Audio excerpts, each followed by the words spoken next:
right, today we're jumping into a really powerful piece of Chris Perry's inclusive classroom framework.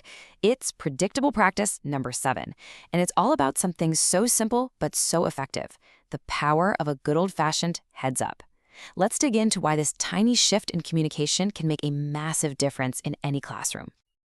But first, let me ask you something. How do you feel when your plans suddenly get torpedoed? You know, your 2 o'clock meeting is suddenly canceled, your normal route home is blocked off, or the dinner plans you had all day just get switched up with no warning. For most of us, right, there's that little jolt of stress, a bit of anxiety. You have to kind of mentally slam on the brakes and reroute your whole thinking. Okay, now take that feeling and imagine it inside a classroom. For a student, a surprise fire drill or finding out they have art instead of gym isn't just a small change of plans. For some kids, it can feel like the entire floor just dropped out from under them. It creates this huge wave of what's happening now. And that ripple effect is exactly why predictability is just so important in a learning environment. The moment you break that sense of predictability without any warning, well, you create challenges that don't just affect one student. They can throw off the whole class. And this isn't just about kids feeling a little off. It has real, tangible consequences. These sudden shifts can spike anxiety, cause a ton of confusion, and lead to what we often call problem behaviors. But really, let's be honest, they're not problem behaviors so much as they are totally understandable reactions to feeling lost and unprepared. So what's the fix? Well, there's a strategy. It's got a bit of a formal name, but the idea behind it is just brilliantly simple. It's called Precorrection, and this is our go-to tool for taking a moment that could be chaos and turning it into a super smooth, totally manageable transition. So what in the world is Precorrection? It's pretty much what it sounds like. It's just prompting students about what's going to happen in their schedule before it actually happens. You see the difference. It's proactive, not reactive. It's all about setting our students up for success by giving them the info they need to handle what's coming next. You know, the best analogy I've ever heard for this is to think of it like a GPS for the school day. Your GPS doesn't just scream, "Turn right now," does it? No way. It gives you a heads up. In 1 mile, prepare to turn. It gives you time to get in the right lane, to slow down, to make a smooth, stress-free turn. That is exactly what Precorrection does for our students. Now, for some of our students, this isn't just a nice thing to do. It is absolutely essential. Students on the autism spectrum, kids who deal with anxiety, or students who are still learning English, they rely so heavily on routine. So a heads up is like a lifeline for them. But here's the really cool part. A strategy that is essential for some turns out to be amazing for everyone.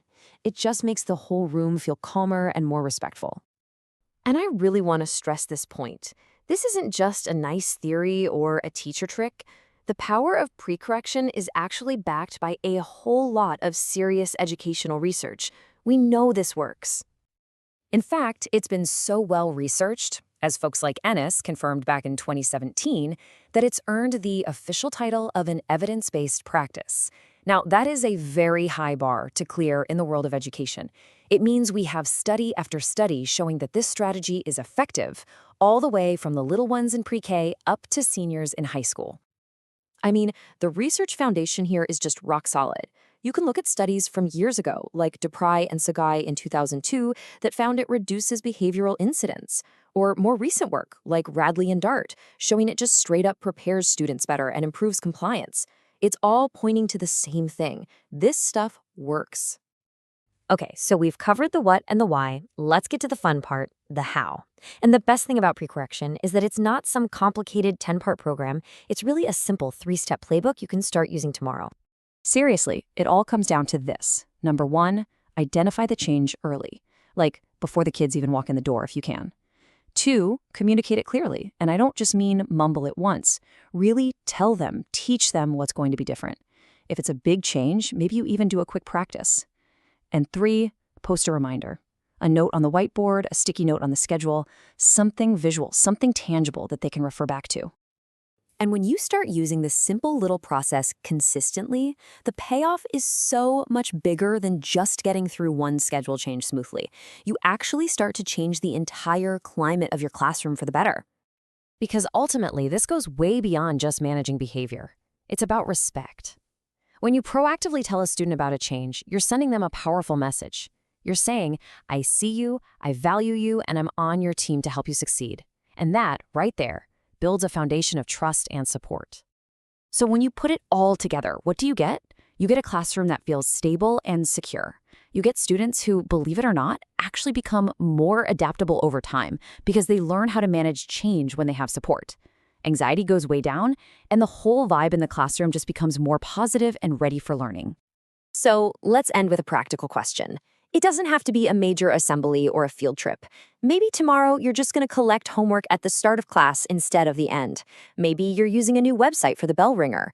What is one small, tiny heads up you can give your students tomorrow to start building that bedrock of predictability and trust?